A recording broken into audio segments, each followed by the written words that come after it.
Welcome along, everyone. We are just starting DigiShift 83.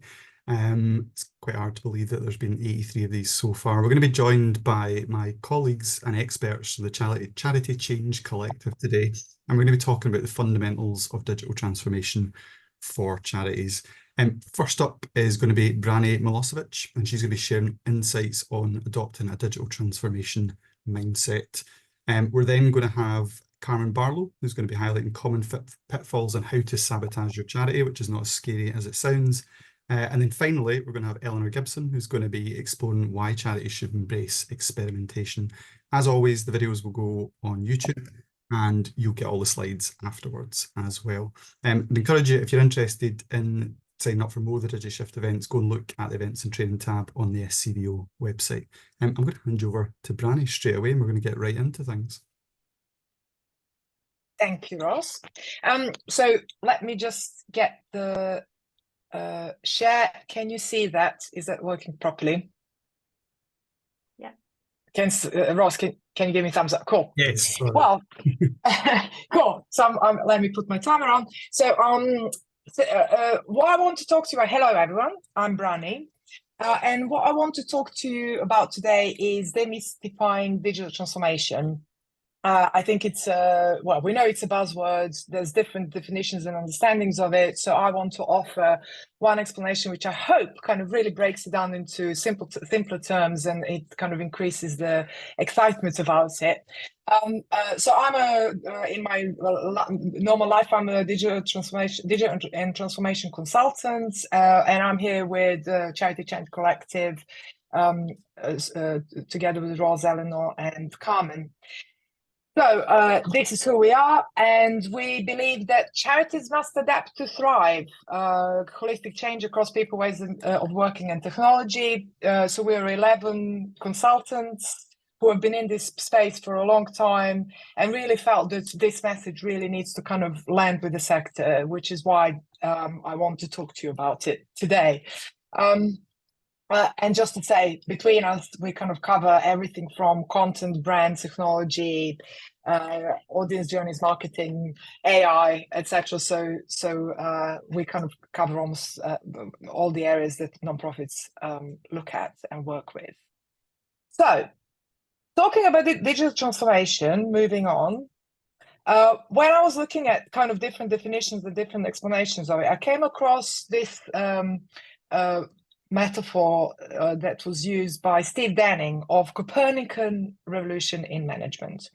So what he was talking about is that what's happened to the 21st century markets, so to say, is we moved from a 20th century model where organizations are at the center and customers and audiences are around it. There's loads of broadcast of information, broadcast. And that was basically the model that we had.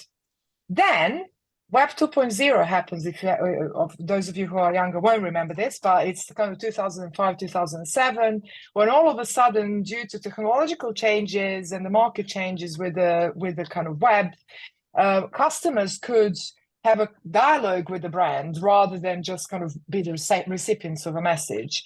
And that dialogue could also happen in real time. So this was a massive shift that the organizations noticed, and the shift was putting customers at the center. So this is audience centricity, which is a term I know everyone knows about. So this is something that's familiar to us as a sector, where audiences are at the center, and the organizations, and we're just one of many. Our organization is one of many who are kind of rotating around it. So this is the shift we are talking about. This is the shift that's happened out there. It's happened, and that is it's happened to all the brands, all the organizations. Non-profit sector is part of that change. Now, I just want, before I move on to kind of bring this down to what it means, what it means for nonprofits and how it works for us, I just want to spend a little bit of time, indulge me for a bit of a history lesson and explain this kind of Copernican evolution elements of the metaphor. So Copernicus was a Polish 16th century polymath, and what he did is he placed the sun at the center of the universe. at the time, the belief was that Earth was the center of the universe, and especially the church dogma was was that is the case. So he didn't really publish. So there was a lot of kind of discussions of publishing of these findings that he had as an astronomer, but he didn't really publish much because he was worried about the reaction he's going to get.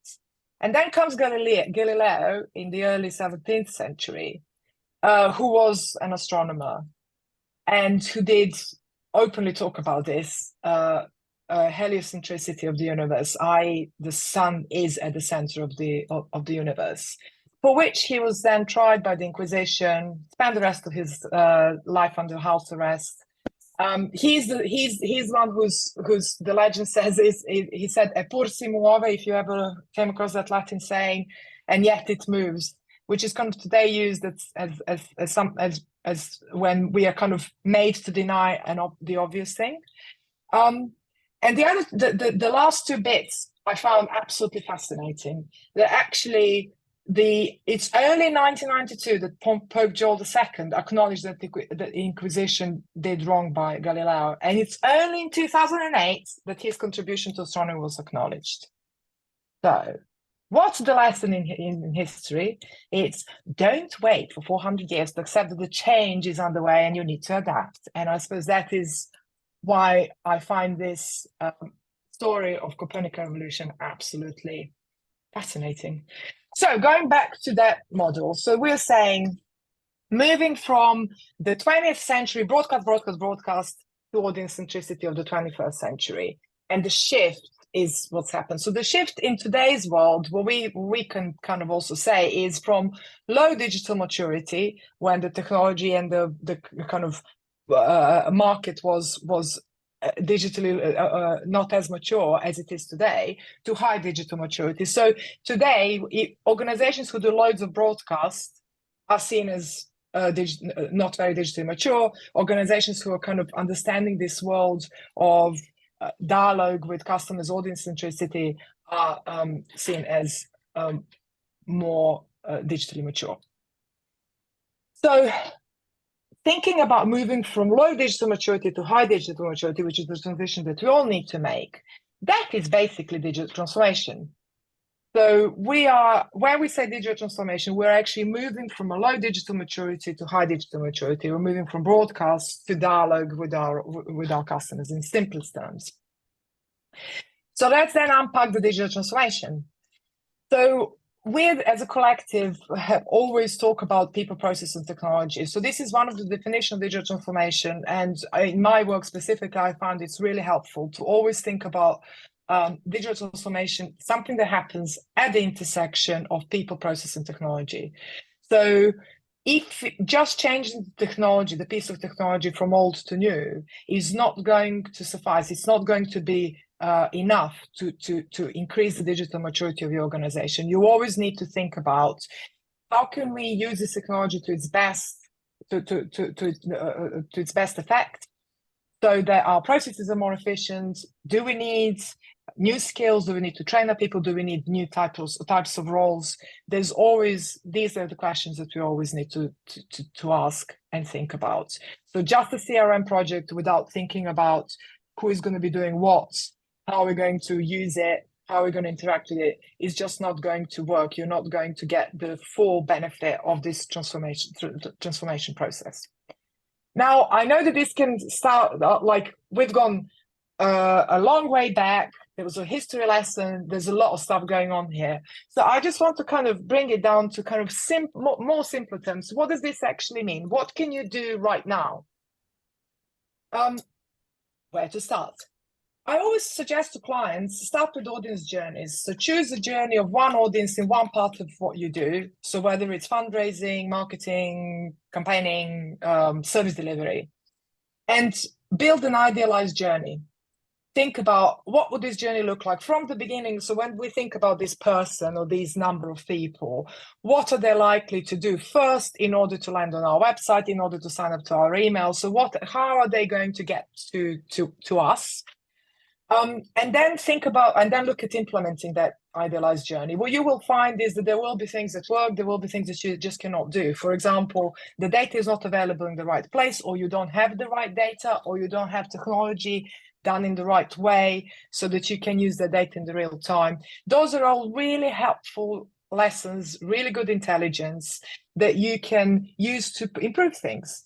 So first time you build this journey, it's going to be messy because you'll find loads of things are not working. You will also come across, actually, we don't have anyone to do this. We don't have the right skill set for this. So these are all really important lessons that you can learn in this journey, in this process. So when you start building the next journey, all these lessons will come to fruition. You will find them useful, and also some of the basic issues that you have would have been resolved in the first place. So more time as you do this, you're getting better at it. Eleanor will be talking about experimentation a bit more, so you will get more insights around that. So I'm at the end of my time now. So two things to take away from this, and hopefully you took more, but two main things. Don't wait for 400 years to accept the change is imminent, and you need to adapt. And the other one is, when you think about change, always think about technology, people, and process. It's never just the one thing. Me and time. Done. Brilliant, Brani. That was so good. Just to say as well, I know John's going to be talking a wee bit throughout about some of the kind of more audit and checkup tools that SCVO have got. And again, just thinking about that starting point with your customer journey, that actually part of the starting point also will need to be, where are you at in your own journey? What are the digital skills across your organization? And that kind of, I guess, that snapshot in time sense check stuff. So there'll be stuff going in the chat box that, everyone can keep an eye on. That's going to be useful. John, I don't know if there's anything you want to add to it. It was really brilliant. I don't want to take up time from what I know will be other good bits, but I was also thinking about how lots of organizations are kind of designed to overlook the obvious. So we have our instincts about what's going to be right for an audience, but our systems can get in the way. So thank you so much for that starting point, Brani. Let's get moving, because I know there's more brilliant stuff to come. Right. Next, can you see my screen? Yep. Yes. Excellent. Full screen? You can see full screen? Yes. No, not full screen. What about now? It's still in the browser, but it's quite clear enough. It's great. Is that good enough? Okay, right. So I'm Carmen. Hi, everyone. And I want to talk to you today about whether you are sabotaging your organization or your charity's success. And if so, how you can stop doing that and enable positive change. During the Second World War, the CIA distributed another history lesson. You might not have expected a digital transformation conference to include this much history. This is quite short. The CIA distributed a secret pamphlet called the Simple Sabotage Field Manual to citizens who were sympathetic to the Allies. And it contained instructions on how to weaken a country by reducing workforce productivity, by getting in the way of success and productivity. And here are some of the things that it recommended that you might do to try and get in the way of productivity. You might talk at great length and frequently. You might bring up irrelevant issues frequently. You might haggle over the precise wording of things, excessively big group meetings, assign unimportant work first, insist on perfection for relatively unimportant things, create complex procedures. Now, at this point, some of these should start thinking, isn't it sort of quite funny that 80 years ago, the CIA created a pamphlet that had ways to get in the way of productivity and positive change? That sounds so familiar to the modern workplace. And, we felt this too. And so when we did the Charity Change Summit in London in June, we ran a workshop as the Charity Change Collective on how to sabotage your charity. And we asked participants to start thinking about what they would do if they wanted to get in the way of transformation, of positive change, success in their organization. And importantly, how they would do it flying under the radar, right? Like, they're really obvious ways that you can sabotage. We're not interested in those. What are the ways that you can seem to be contributing to the greater good, but actually getting in the way of things? It's not as easy as it sounds. And we spent some time really reflecting. This is an image from the day, discussing different ways to, everything from small ways to bigger ways that you might get in the way. And then we started to reflect on whether we've seen any of these behaviors. Have these sabotage behaviors that we're talking about, how realistic are they? Are they happening in our workplace? And if so, how disruptive are they? And what was really interesting after much discussion and upvoting is that we came together with a list of things. We came together with a list of the most familiar, most disruptive sabotage techniques that we unfortunately see in our everyday work. And again, some of these may seem familiar to you, right? They are very hierarchical decision-making, which slows things down. They are subjective decision-making where you might ignore experts or insights or have a very limited pool of people who are deciding on things that's not very inclusive.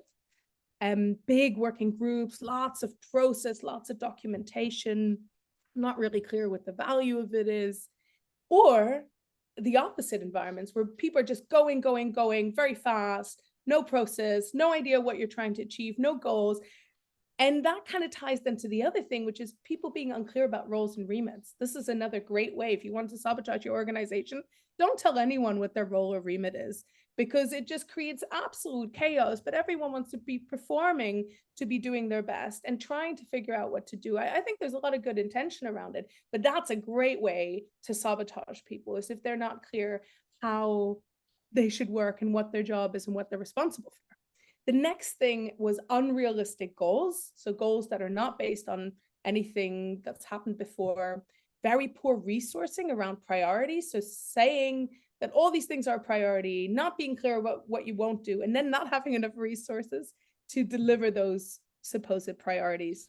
And the last one that came up a lot in the group of 35 people who variously had all kinds of different experience was toxic cultures, whether that is resistance to change and collaboration, whether that's a lack of accountability, some rivalry. We say competition is healthy, but actually in our work environment, so often we are reliant on the goodwill of one another. So this kind of rivalry is actually quite toxic.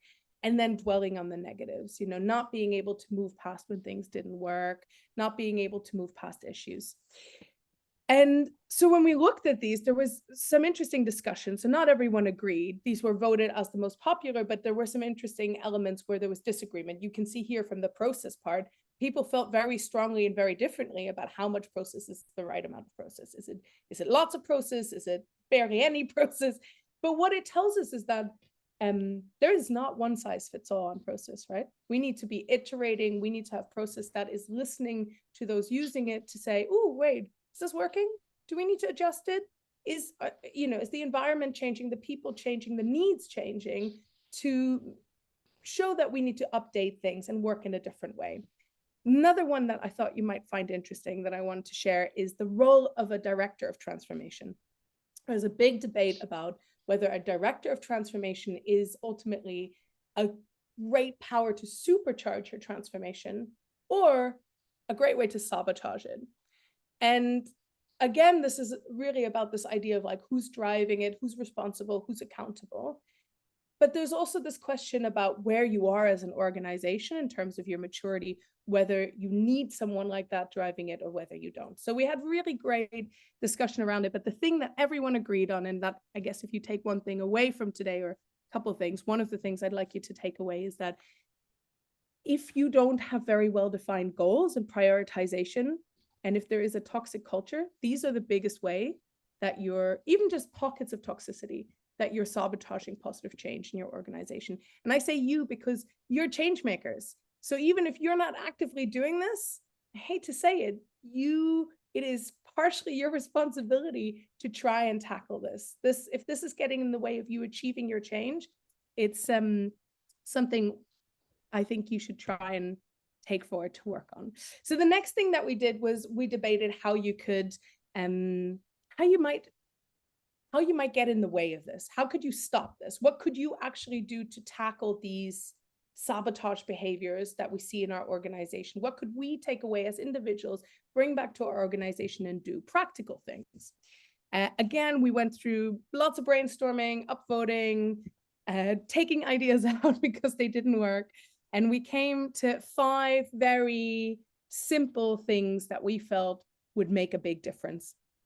And these will be things that you have maybe already in your organization, but that probably lack clarity, or that might lack clarity. You're the best judge of it. But having very clear goals, measurable goals and objectives, no brainer, we all know it. But if they're not widely used, widely understood, and widely measured against, they're not working. They need to be clearer. They need to change, iterate on it. Roles and remits, everyone needs to know what their job is.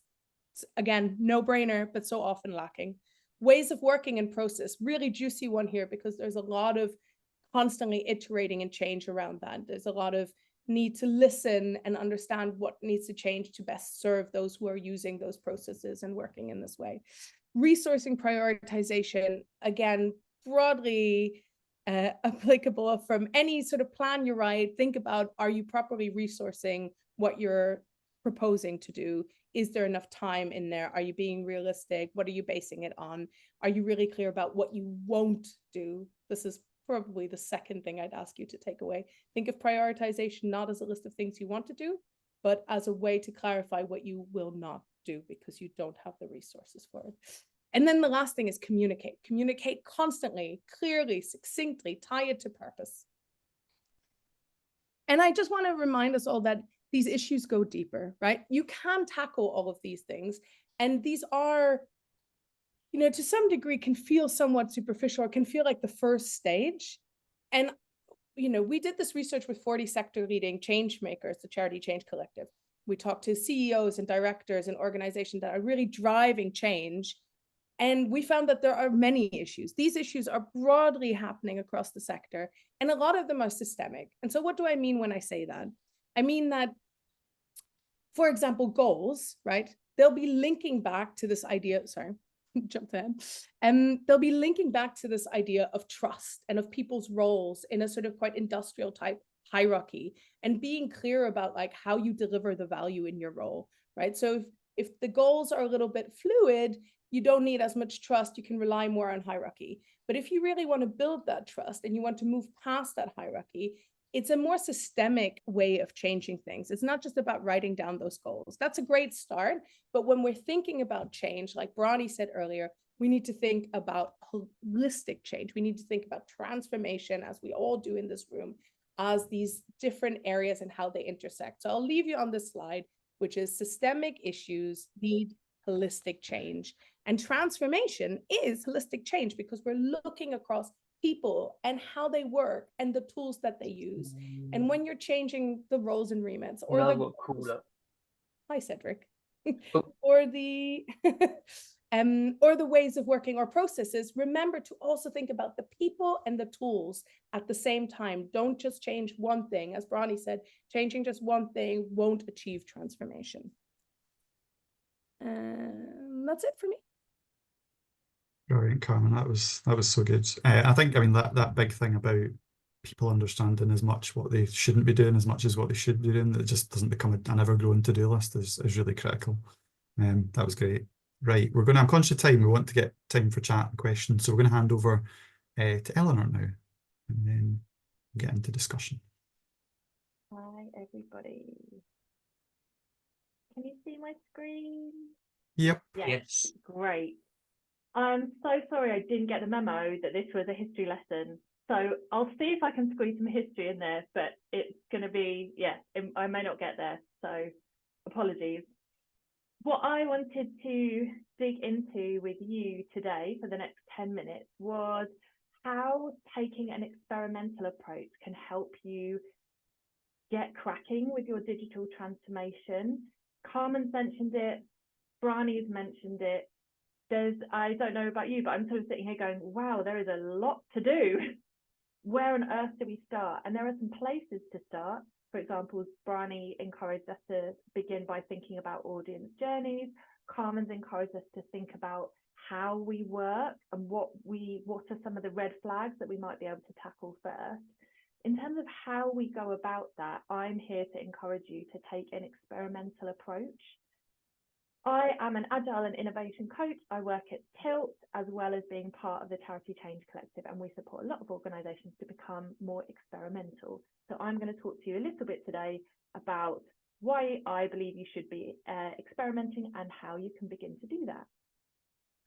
As you will be well aware, change is happening faster than ever, driven by technology, but technology is driving an ever more connected, complex, ambiguous world. And so that means that our supporters' needs are changing, the people that our organisations are helping, their needs are changing. We have huge opportunities to do way more, but also because so much change is happening, it's hard to know where to begin. As soon as we've scoped something, it may not be what's needed anymore. We can feel the level of change that is happening around us. Where in previous decades we might have been able to take a breath, make a long-term plan and stick to it. Everything from political, environmental, COVID type change is showing us that that is no longer an option. So instead, as organisations, we need to be set up to sense and respond quickly to what's happening around us and what's happening internally, so that we can really drive the type of digital transformation that we want to see. So given that change is happening ever faster around us, we need to experiment. We can't create a long-term plan and spend a huge amount of time digging into all the options and ways we might do things. Instead, we need to experiment.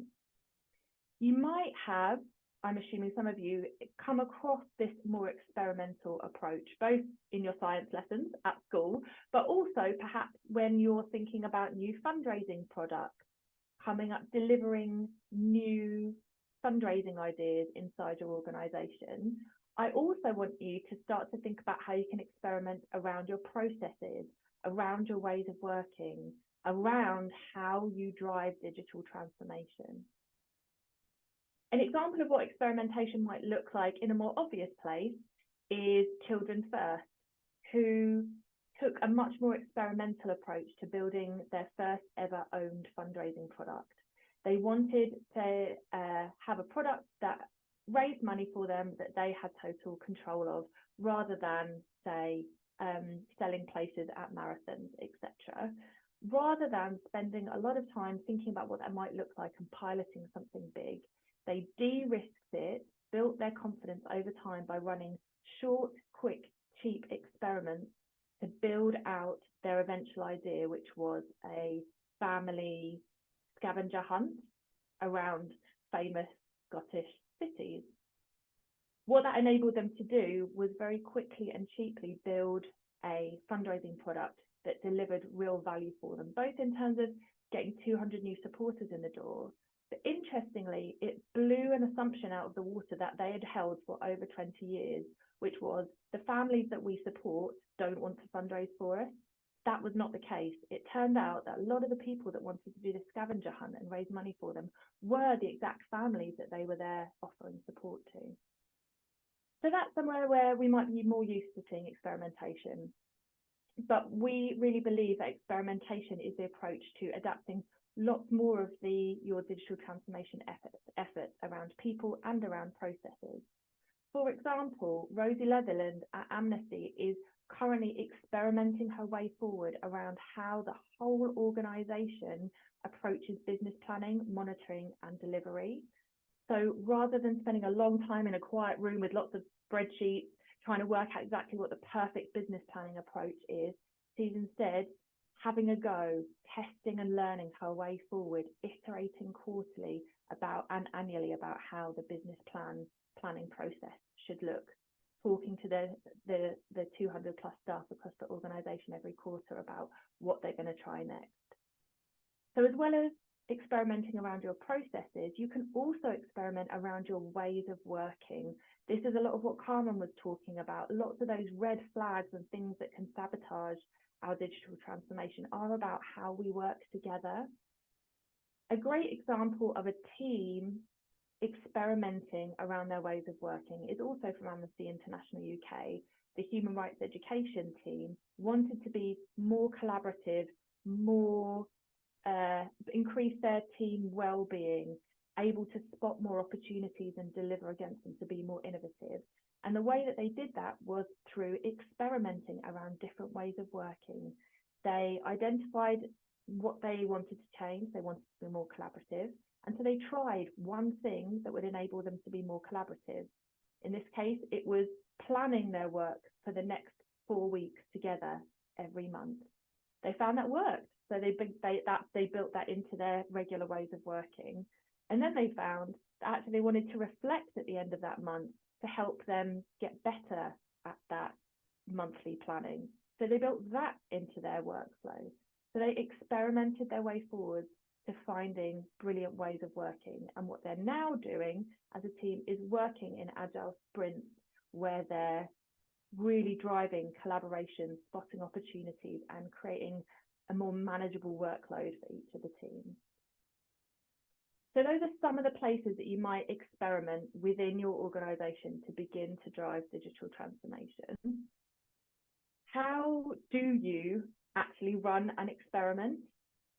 I'm going to tell you the detail now. So wherever you want to start, whether you're thinking about a process, ways of working, whether you're thinking about a product that you want to experiment around, if you want to start running experiments as part of your digital transformation work, it all looks like the same process. I would recommend that you begin by firstly finding an opportunity or challenge that you think will be ripe for experimentation. Often that's somewhere where you need to do something different, or things are feeling a bit stuck. If it's something that's particularly challenging or you've never approached before, that's a great place to start.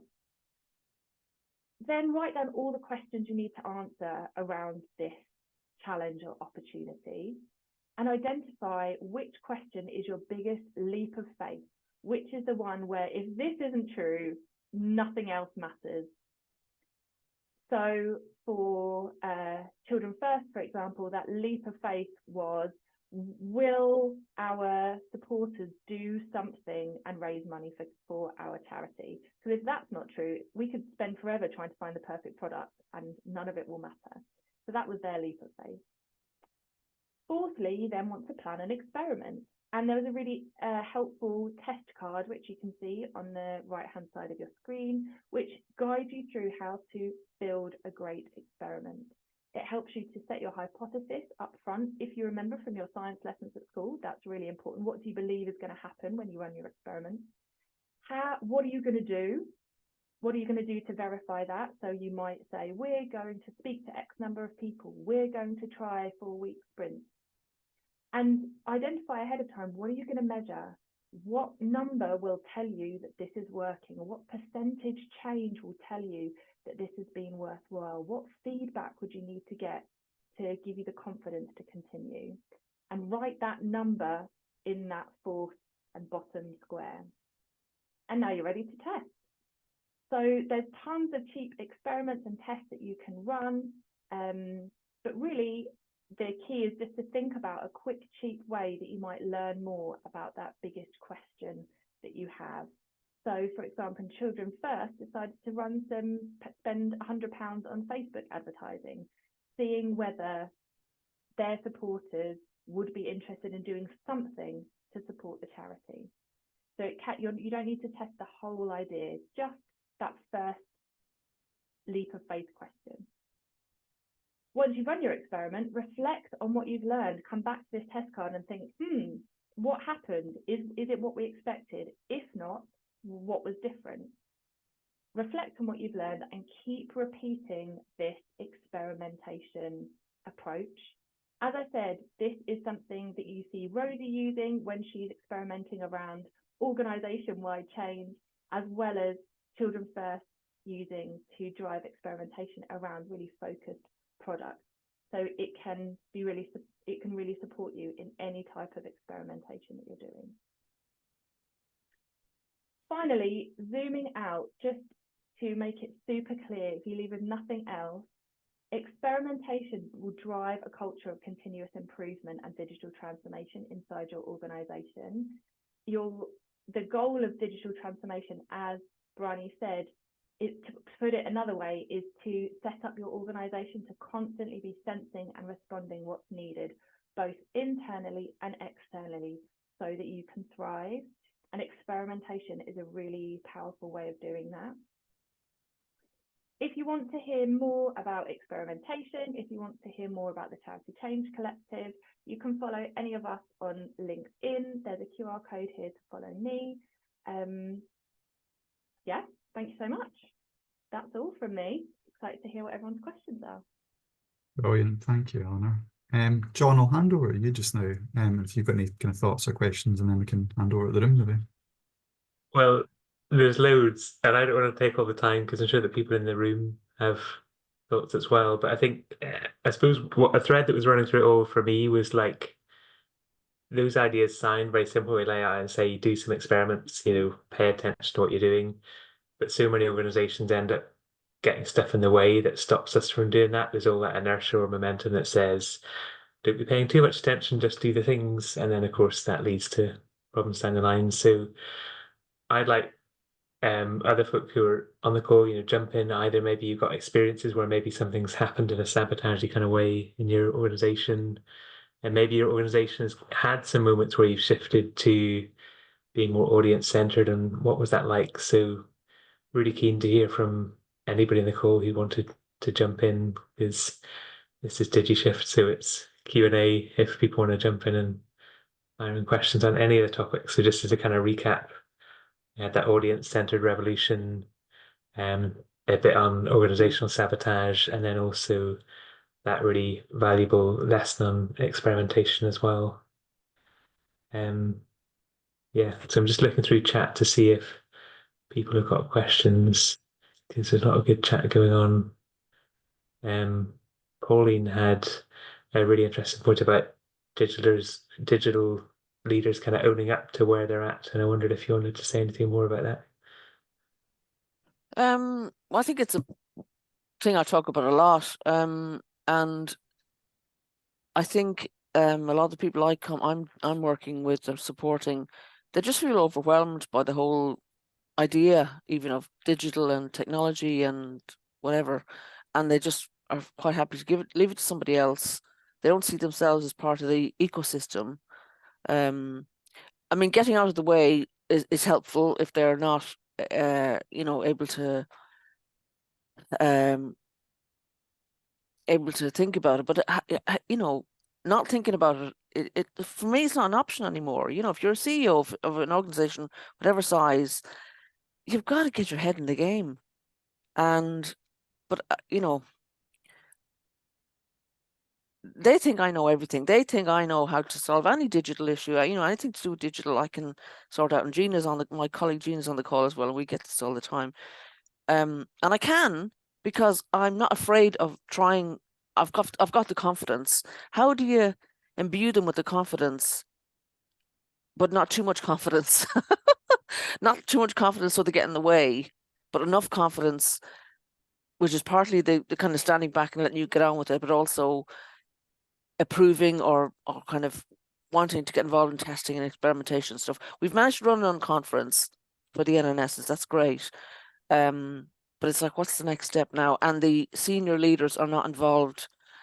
So I'm trying to find a balance that lets people get on with the job, but in an improved way, Yeah. Sorry, bit of a ramble. No, that's really great, Pauline. Thank you. Karen, did you want to come in on that one? Yeah, I love that point, Pauline. I like, particularly what resonated with me was this idea that they think you're all knowing, and that you admit that that's probably not the case. I think many of us have probably been in that position where, you almost have to embarrassingly admit you're not all knowing. And then you realize that that's the culture, right? The culture is, there's this idea that we're all slotted into these specific expertise and we know everything in that. And that's never true. But I feel like digital is a bit more like maths, where people are like, well, it's like Marmite. I'm either I really get it, or like I totally don't. And I think we need to shift that thinking. So I think what you're doing, like the unconference, sounds great.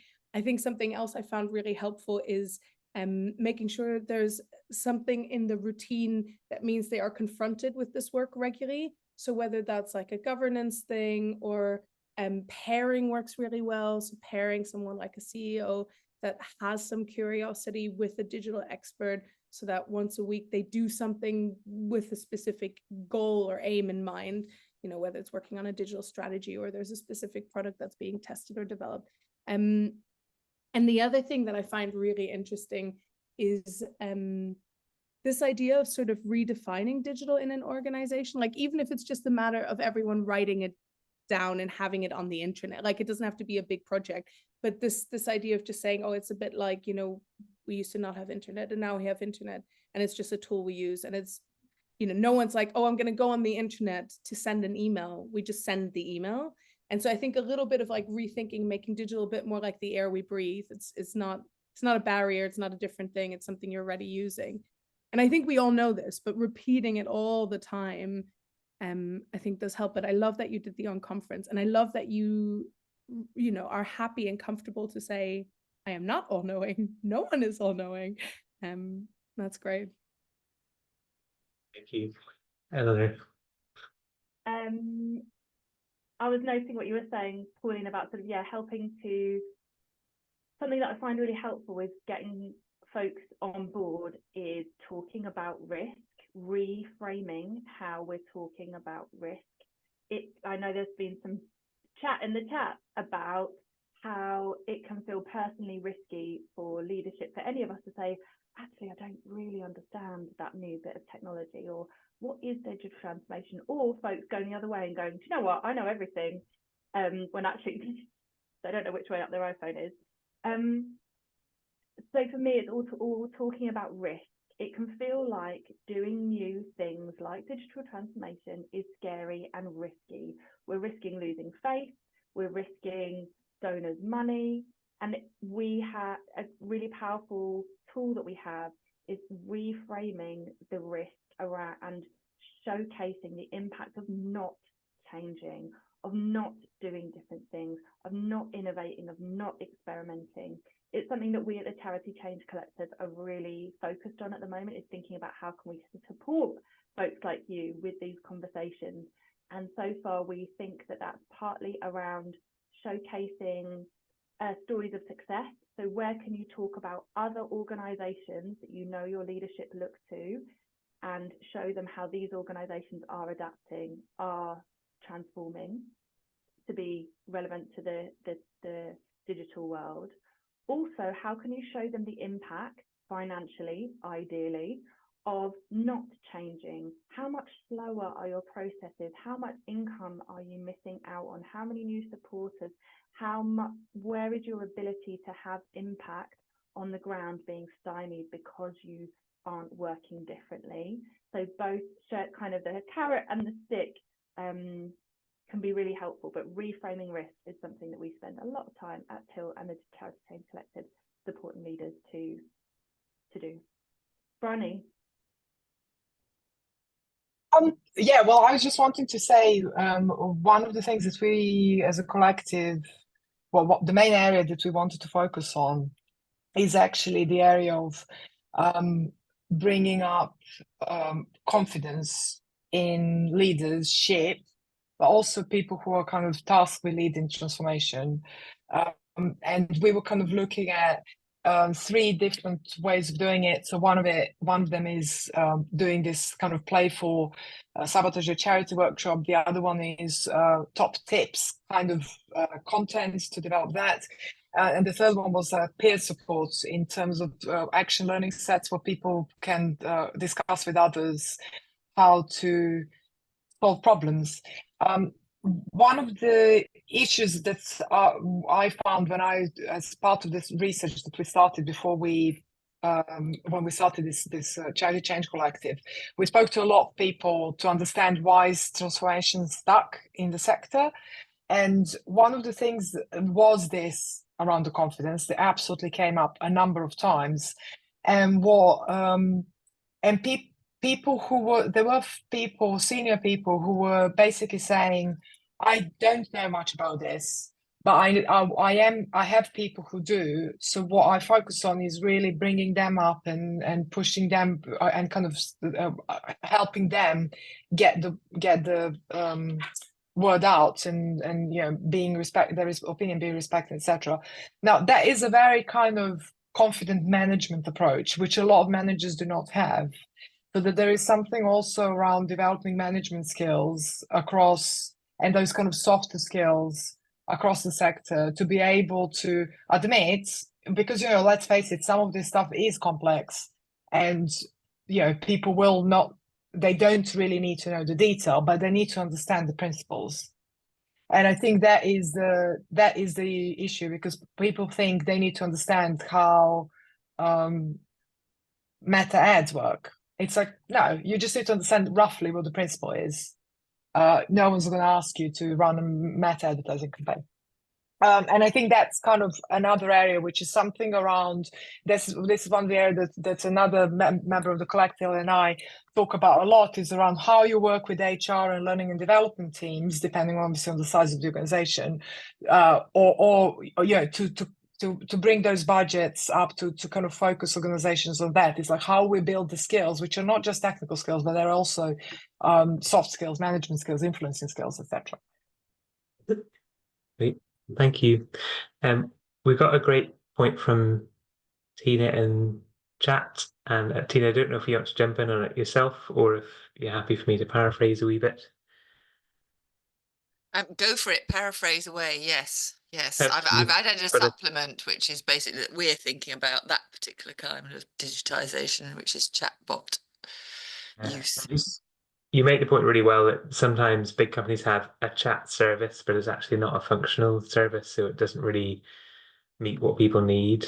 And that, I think, is a good example of, you know, doing digital wrong. It's not like switching something on and not putting any resource behind it, but it's about thinking about what are people going to want to be able to do with this service. And I think, you know, for small charities, there's often that challenge of you've got the insight, you've got the information, how do you get it to people quickly and easily? And, you know, you don't necessarily have a big team of staff who can just monitor a channel all the time. And there are tools out there that may help. Retrieval augmented AI might help, but is still in a very early state and can break in lots of interesting ways. But I think the point you're making, Tina, about, you know, thinking hard about what do the service users need and want is such an important starting point that you need to have in your mind all the way through. And there's probably a piece there about setting expectations for a management team and saying, look, we need to be doing things if they add value, and if they don't, then we don't do them. Brani? Yeah, totally agree. I totally understand your point. And I suppose that's why I always talk about journeys, because once you start mapping out the journey that your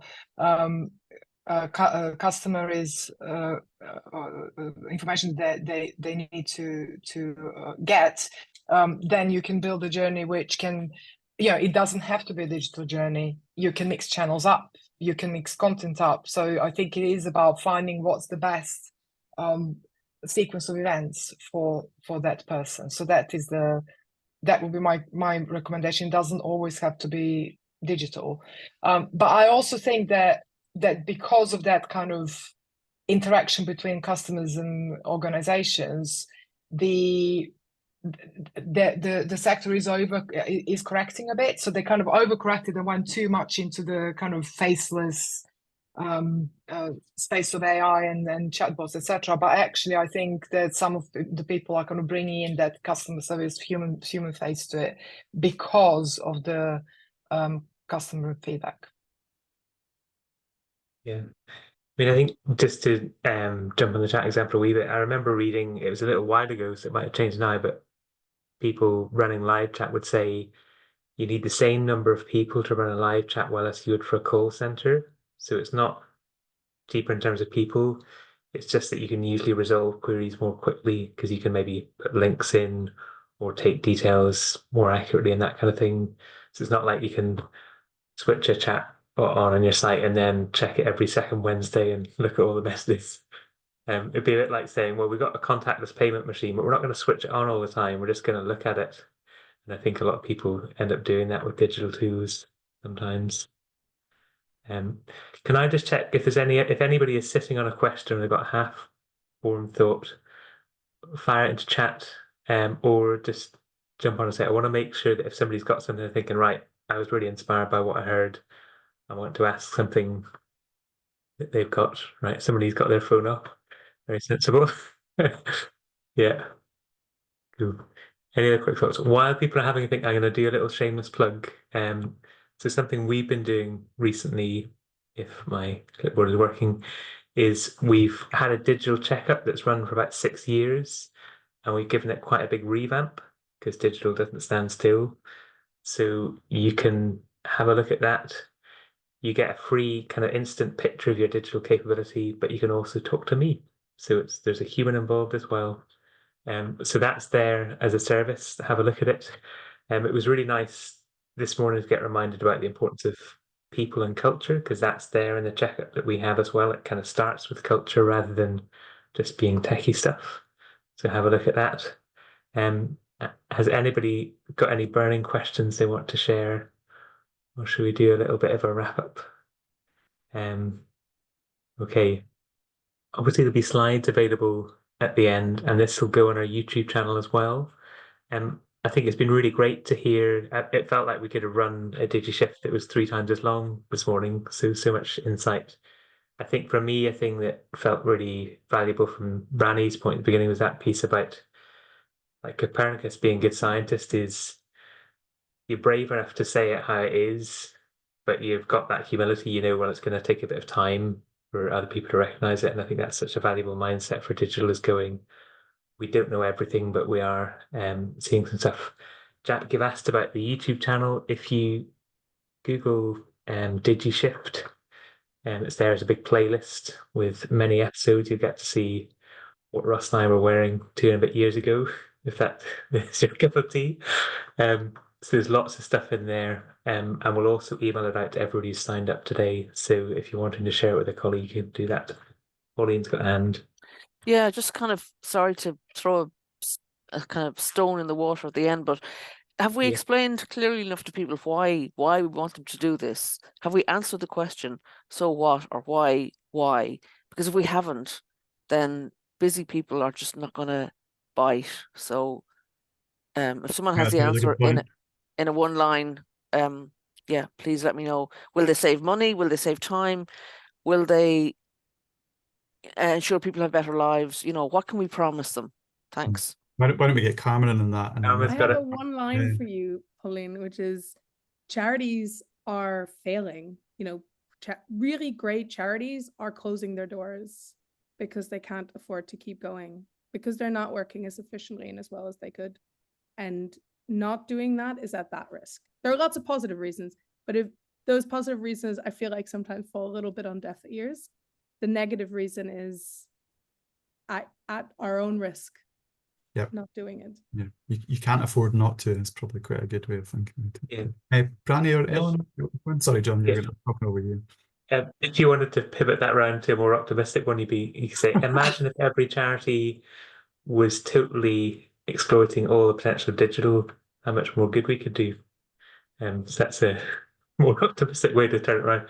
But yeah, Eleanor and Brani, did you have any closing thoughts before we wrapped it up? Well, yeah, the thought on that for me is exactly the building on the lesson from history. The change has happened. The change has happened. People live this life, the digital life. They all have mobile phones. They are all, the world is much more digital in the world that we live in, and we as nonprofits need to respond to that change, because banking is online, sending mail is online. Like basically more and more services that we have are being online and are following kind of best practice. So we just need to jump on that bandwagon, otherwise we're just going to be left behind, because there are corporates, for example, who are becoming more cause-led and kind of trying to do to do work around sustainability and equality, etc. So we can be replaced, and I suppose it's it's arrogant of us to think that we'll always be around. The so that has changed, the habits have changed, but also the people in the market, to use the marketing language. So the people we're speaking to have changed. If you think about generational shift. So post-war generation is going, baby boomers are there, but like it's becoming a much more millennial / Gen Z market of people that we're talking to, and they're very, very, very different, almost opposite different if you look at any market research. So that's why. Thanks, Brani. I'd say. Eleanor, final thought? And my thought is, if neither the carrot or the stick works, as someone who I used to work with would say, JFDI, get going. Do ask for forgiveness, not permission. Start small with something that you see taking a new approach would add value to. Is there someone in leadership who can provide a bit of air cover? Where can you go and create a small case study of success inside your organization? And we all know how it works. Everyone will get really excited and be like, oh, wow, that thing. Wow, how did you do it? And that is your in to be able to say, well, if you'd like more of this kind of value, then here's what we need to do differently. So JFDI, people. What a great finish. Yeah. Yeah, I think that is a really nice point to wrap up on, so we won't like spoil it by adding more waffle. We are meeting again next month. I'm going to post a link into chat. We're looking at agile and innovating, but I think that is such a good, thought to go away is you're doing the things that will digitally transform you either slowly or quickly. So, as Eleanor said, get into that reflective space and share the insights, look at the results, and that will give you a case for support internally and also help your practice because you'll be doing things in a more focused way. It's been really nice to have such a range of expertise with us this morning. Thank you so much, Brani, Carmen, and Eleanor. We're going to wrap up because it's got to 11 o'clock. Some people got cups of tea or other meetings to get to, and hopefully see some of you next month. Thanks so much. Thank you so much for having us. Thank you so Lovely much. Thank you for the invite. Lovely to be with you all today. Thank you.